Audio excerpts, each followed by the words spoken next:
them in a moment. But right now, let's send it back out to Denver. Nuggets head coach George Karl is at the podium. Let's listen in.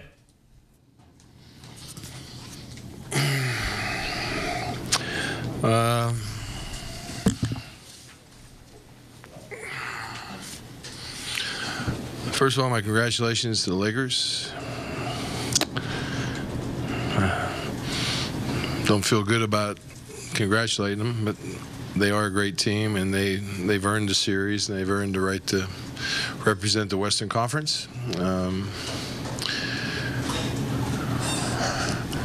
a strange way, I was anxious all through the series, I saw, little cracks in the Lakers, and somehow we've cemented those cracks back up, and I think they're the best team right now in the NBA. And I don't know if they will say that or not, but I think we gave them a spirit that they had to come together, and I think they did. And I also want to thank my players. I've coached a long time, and this has been a pretty special season for me as a coach, and I couldn't have asked anything more from almost every guy in that locker room. I think every player on our team is a better basketball player now than they were in November. I think they're a better professional than they were in November. And I think right now, my whole thing I told my staff was forget about tonight. Tonight wasn't Nugget basketball, and I apologize for the Nugget fans who have been fantastic that we didn't deliver a better performance. But there's a lot of energy that this team can be really, really, really good, and that's what I think we should focus in on at this moment. The fans, you've been incredible. Thank you, Denver Nugget fans. Thank you, the streets of Denver. Thank you for the spirit of basketball being around in May. It's been good to be back to that type of moment. And the disappointment will linger with us for whatever. Sometimes it takes 24 hours. Sometimes it takes 24 days. But I think all of us will have a special feeling about the season. And anxious and energized about what can be and should be and will be. Whatever story you want to write tonight, write a good one. Write a good one about Nene. Write a good one about Chris Anderson. Write a good one about Carmelo Anthony. Write a good one about Kenyon Martin. Write a good one about Dante Jones. Write a good one about AC. And don't think about what happened for the last 2.5 hours, because there's too much good in this season to not celebrate. And I'm not sure I'll celebrate tonight, but there will be some celebration this summer, I promise you, for a great Denver Nuggets season. Questions? During the series, what was it in the Lakers game that may not have matched your expectations of them? What about their tactics surprising you any? Or did they play the way you expected them to play?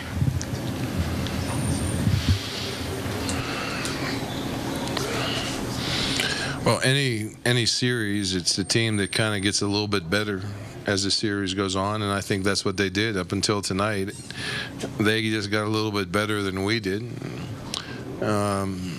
Tonight, their offensive execution was the best it's been all series. We didn't have a defensive toughness in the game that we have had for the last 5 games. And, their, whatever you want to call their elbows and box defense kind of frustrated our offense. And in the first half, you had, I think, what I call kind of three bombs go off on us. We kind of didn't get into the game. We didn't get the push by the crowd. And then I thought we had a very ordinary offensive game going. And then the guy, number 24, had a great 5 minutes at the end of the game that no one in basketball could have covered him. So, I mean, I don't care what you said. He made about 4 shots in that stretch that, I think Jesus would have had trouble covering them, and and that took the game from a manageable game to 13. And I think, you know, the second half was, you know, we tried to outscore them rather than out-defend them, and just got caught up into one of those games that right now I personally would just rather forget and celebrate the good. George, is this more difficult to deal with than some of your other playoff losses for years and cost you opportunities you let slip away in games 1 and 3? Really? I mean, every playoff loss has a very heavy anger to you.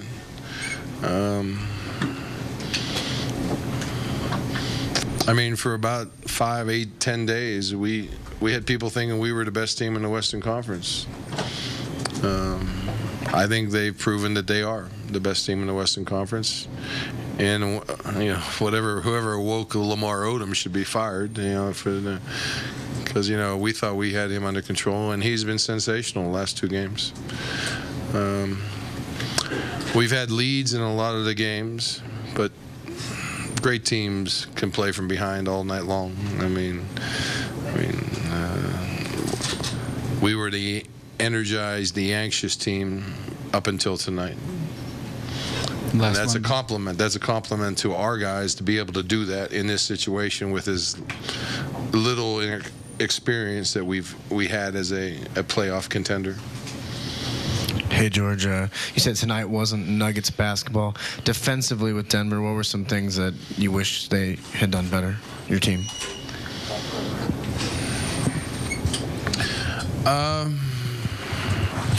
You know, we never got in control of their post-ups. Their post-up game was, you know, when we doubled it, they scored the 3 or the 2 or the easier basket. And when we didn't double it, they scored on the post-up. So, but I still think, you know, I'm not going to watch this film for a long time, maybe never. But I think offensively they got in control of us more than we got in control of them. I think in general that would be my thing. They got their zoned up defense, taking away our confidence of the pass. We never got the pass in the game tonight, and then their efficiency offensively was at a higher level than it's been in any of the games tonight. And I tip my hat. That's, I mean, Phil does that quite frequently in his career, and tonight he probably kicked my ass as a coach. Thanks, Coach. Chauncey's next. All right, back here on ESPN News. Again, as soon as the players step up to the podium, we'll take you out there live right here on ESPN News. Now that both coaches are done, Lakers move on to the NBA Finals. If you're wondering how they did against both the Cavs and the Magic during the regular season, well, L.A. beat the Cavs twice. They were 2-0 against them. They were 0-2 against the Magic. And you see the points per game were pretty much the same. Point per game differential better. They beat the Cavs by an average of 14 points. Rebounding had a problem with the Magic, but hey, a lot of teams do. That's for certain. So we'll have to wait around and see what happens with the Cavs and the Magic. But of course, we have George Karl having finished up his news conference, and Coach.